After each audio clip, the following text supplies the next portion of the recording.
The Call of Duty community is absolutely buzzing right now.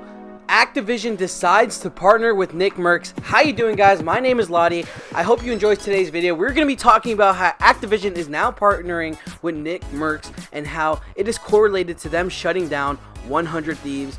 The founder of pretty much online gaming was Nadeshot. I am very shocked. Nadeshot was a pro that played Call of Duty for years and years and years and brought so much viewership to the Call of Duty franchise. You would have thought that Activision would have partnered with him over Nickmercs and over Warzone and their streams, but apparently not. Nickmercs is now Activision's #1 streamer, and he is directly hosting events with Activision, which is absolutely mind-blowing. And I was shocked. I believe this was a month ago when Activision announced that they didn't want Nadeshot having a stream with their game. That is very, very concerning at the time. So I was so confused and couldn't even think of a reason why they wouldn't. They claimed it on Cash App being one of Nadeshot's sponsors is why Activision could not partner with them, which I totally understand could be a real feasible thing, because there are many times where some sponsorships cannot correlate with other sponsorships due to stocks and all this other business mumbo jumbo. But now, clear as day, we can totally tell that Nickmercs was clearly the reason why Nadeshot was not allowed to stream a Warzone event. And this is very concerning as a Call of Duty streamer and also upcoming YouTuber. And one day, am I going to get shut down from my favorite game to play it and also stream it? It's very concerning how money drives people this crazy to where you literally cannot stream a game that you know and love. In a game, especially from Nadeshot's point of view, this man started on Call of Duty and made Call of Duty, in my opinion. Nadeshot was one of the OG YouTubers that I used to see when I was a young buck, and now I am much older and appreciate all the hard work he did for the Call of Duty franchise. Without people like Nadeshot in the beginning of the Call of Duty franchise and YouTube scene, would Call of Duty even be this big? That's honestly the question. It's crazy. Even when you're with somebody for such a long time, your partnership does not mean anything, or it could mean nothing one day, which is absolutely mad to me. And I feel so bad for Nadeshot, knowing that his old partner Nickmercs is now directly partnering with Activision and Warzone events. This must be devastating to Nadeshot, but he is a big personality and I'm sure he will prevail. But Nickmercs is definitely having the last laugh right now. If you didn't know, Nickmercs and Nadeshot used to be partners back when 100 Thieves was being founded and started up.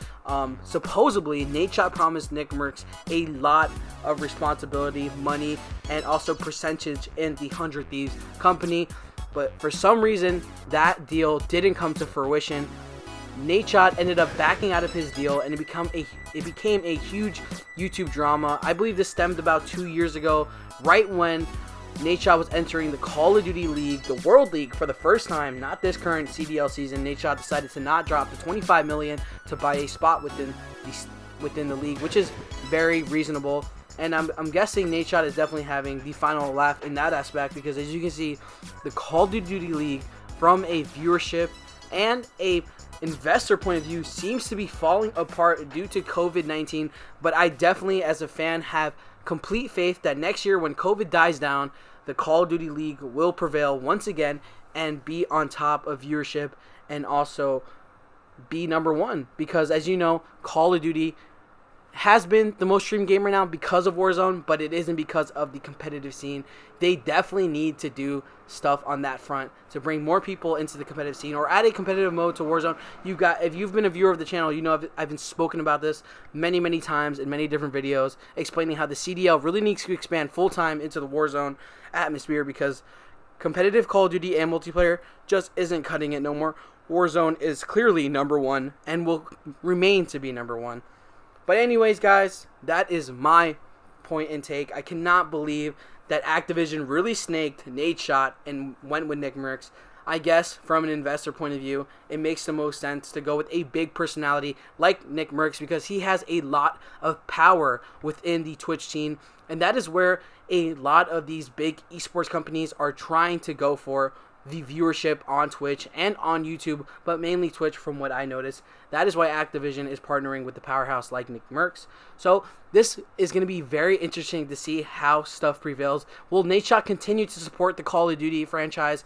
I don't know, man. This definitely feels like a slap in his face, so I can definitely see why he would definitely be shying away from this game and going on to other games. But anyways, like always, guys, I hope you enjoyed today's video. Make sure you leave a comment down below on your take on what it feels like and what you've seen in this point of view. But like always, drop a like, drop a comment, drop a sub, most importantly, to help me out, and so you get the most juiciest Call of Duty content on the interwebs. And thank you for watching today's video. I'll see you later. Have a good one.